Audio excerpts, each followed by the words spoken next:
Hey guys, in today's video, I'm going to talk about 5 potential reasons why you may be struggling with print on demand. So it's no secret that I am a big fan of the print on demand concept as a business model, as a side hustle, as a real money-making opportunity to change your life. And I see in the comments on YouTube and on social media, I see so many people saying that print on demand is dead, or it's too saturated, or there's better ways to make money online. And it's really got my wheels spinning on why are so many people struggling with print on demand? Why is this amazing opportunity to me and to so many others a challenge for so many other people? Why is it so difficult for people to break through or get sales and get momentum and have it change their life like it has mine and many other people? So in this video, I'm going to go over 5 different things that I think are strategic concepts, these big picture ideas that will set you up for success. And if you're not doing these 5 things or any one of these 5 things, that may be something you need to look into and could be a reason why you're not having success.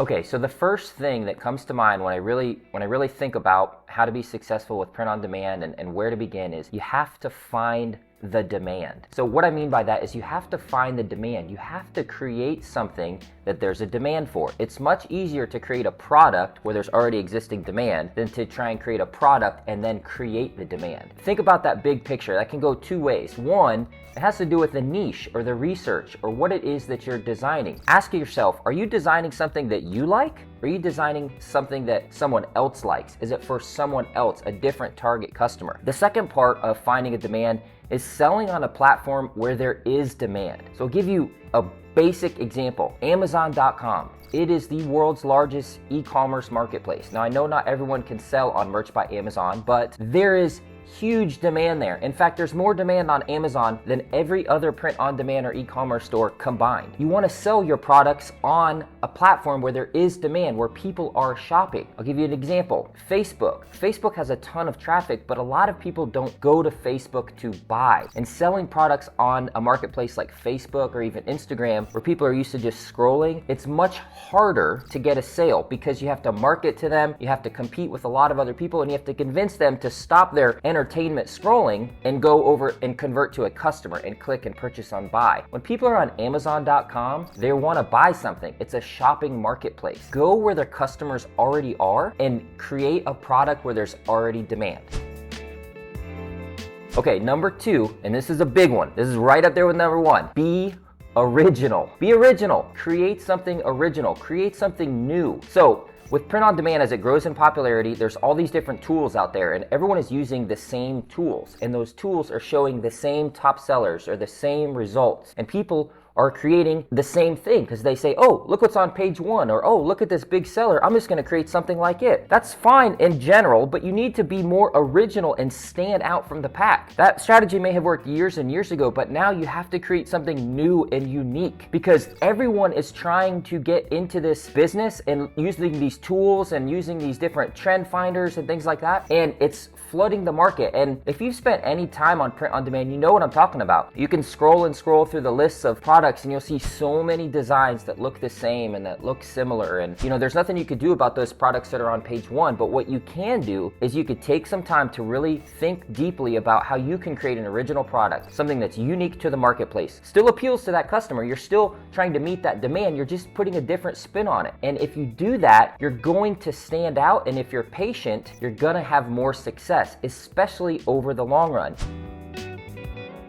Okay, number 3, you need to try and build a diverse portfolio of print-on-demand products. Print-on-demand can be very up and down. Most sellers make most of their money during quarter 4, but what about the other 75% of the year? That's where having a balanced and diverse portfolio can really help carry you through those slower months or those down periods. It's also important because it helps you experiment with different marketplaces, different designs, and different product types. T-shirts are not the only thing that you can sell on print-on-demand. There's all kinds of products, jewelry, phone cases, tote bags, posters, blankets, tennis shoes, all kinds of different things. And by experimenting with these different products, you may find a niche that works really well for your design type on a specific marketplace to your target customer. So it's the same with the stock market. They encourage people to have a balanced portfolio of stocks. I encourage the same thing with print on demand. Now, that's going to take some time to grow, but it's a bigger concept that you need to think about. Stop trying to chase the get rich quick trends and get rich quick designs, and instead think about, how can I create a portfolio of print-on-demand products and print-on-demand marketplaces that's gonna pay me consistently throughout the year?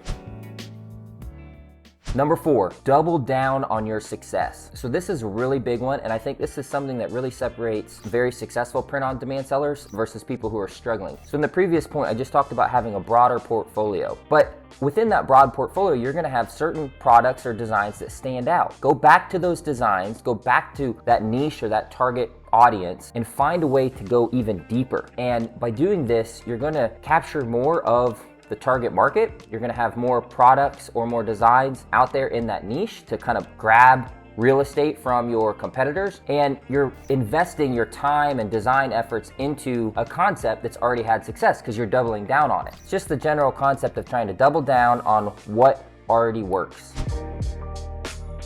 Okay, and the 5th and last point that I have about being successful on print on demand is to stay consistent. You have to stay consistent. Even if you're not getting any sales, even if you're not having any success, you cannot throw in the towel and you cannot give up. Take a look at any of the popular YouTube channels of other print-on-demand sellers, or really anyone in business, and they're gonna tell you that they stayed consistent. That's been the key to my success, and I think a lot of other people's success is you have to just continue to grind away. And staying consistent means actually staying consistent with your uploads, staying consistent with your designs, and staying consistent with the program. Print on demand is not the kind of platform that you could just take a few designs, put them up, and turn your back, and then a month later get a big check. As much as the gurus want to try and sell that image, that's not really the case. Find a way that works for you to stay consistent with your schedule and with your responsibilities. That might be only doing 1 design per week and 1 upload per week. Or maybe that you can do 10 designs a day and 10 uploads a day. And if you can continue to stay consistent like that, the momentum will build. You'll start to find out what really works and what doesn't. You'll get better at your craft. You'll refine your skills with research, with graphic design, with keyword, with marketing, and you'll begin to build on this momentum, and you'll see this snowball effect. You have to stay consistent.